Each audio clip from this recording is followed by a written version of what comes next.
A trend analysis shows women representation in Ghana's legislature from 1960 to 2020 indicates a decline. Percentage of female MPs increased to 10% in 1965 from 9% in 1960. In 1969, only 1% of representation in the legislature comprised women. This increased to 4% in 1979. In the first parliament of the Fourth Republic of 200 members, men occupied 184 seats and women 16 seats. In the second parliament, there were 180 males and 20 females, representing 11%. The third parliament of 200 members was composed of 183 males and 17 females, which represented about 10% of the total number of parliamentary seats and indicated a decrease in women representation. In the fourth parliament, number of seats was increased by 30, making it 230 seats. The fourth parliament was composed of 208 males and 22 females. Women made up about 9% of the seats in parliament. The fifth parliament was comprised of 210 males and 20 females. The number of parliamentary seats increased from 230 to 275 in the sixth parliament. The gender composition was 244 males and 31 females. The 8th Parliament saw an appreciable number of 40 female MPs out of the 275 MPs, with women accounting for approximately 14.5%. In the just-ended December 7 general elections, a total of 801 people, made up of 119 women and 682 men, contested for 276 parliamentary seats across the country. The women faced stiff competition, with some losing their seats, while a handful of new entrants have been recorded. They include Hajia Fatahiya Abdulaziz of the MPP for Savilungu in the northern region, Rachel Owusuwa, Dorma East, and NDC Lawrence Juwonu, Equiapem South constituency in the eastern region.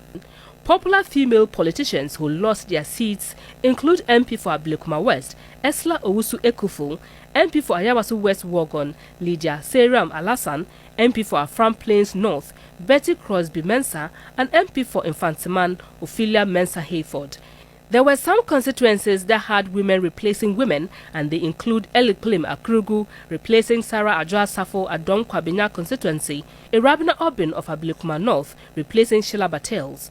NDC Phyllis Nakoyo Okno won the Ewutu Senya East constituency seat to replace her main contender, Mavis Hawa Kumson, while NDC Ernestina Ofori Dangwe also replaced Cynthia Morrison in Agona West constituency, who contested as an independent candidate. A number of women also retained their seats. They include Abinao Seasari, Etiwa East, Quensta Pokia Soya, Agona East, Mavis Nkansa Bwedu, Ifeja Kwabre East, Comfort Doyo Kujo, Adan, Patricia PJ Asokwa, and Dr. Zaneto Rollins Kole Clotte.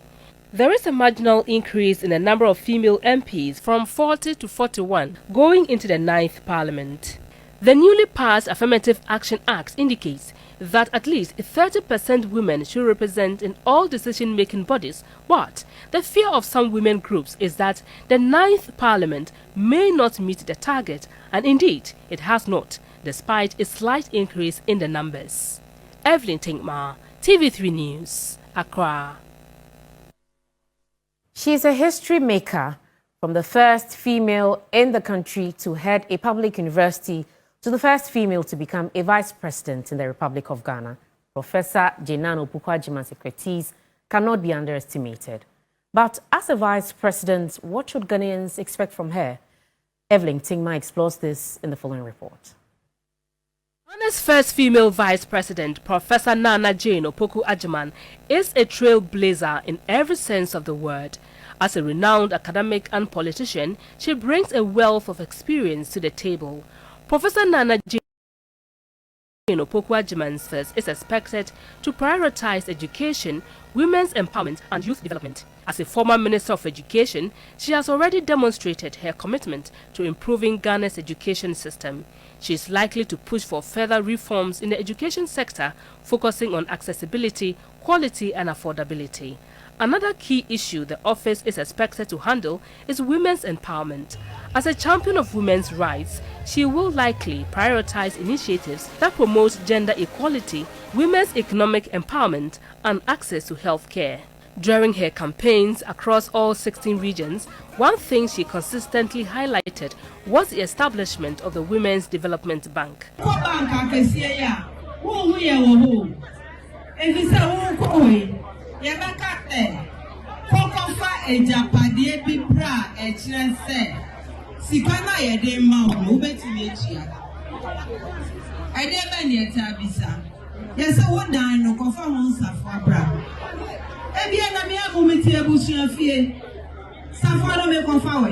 We can't afford to go for loans at the big banks anymore because they will demand for papers of properties which might not even belong to us.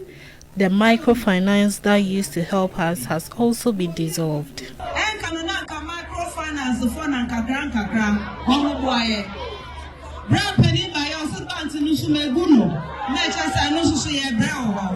It would therefore not be surprising if her office is in charge of overseeing the establishment of the bank. Professor Nana Jane Opoku-Agyeman has consistently emphasized the importance of investing in the youth, and one can expect her office to launch initiatives that promote youth employment, skills development, and entrepreneurship. Healthcare for women and children is also expected to be championed by the Vice President's office. Overall, Professor Nana Jane Opoku-Agyeman's office is expected to be a powerful force for positive change in the country. Her leadership and vision will undoubtedly inspire a new generation of Ghanaians to work towards a brighter future. I will hold the door open.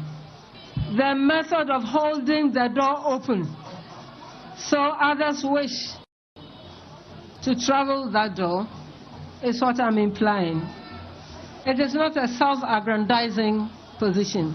Evelyn Tinkma, TV3 News, Accra.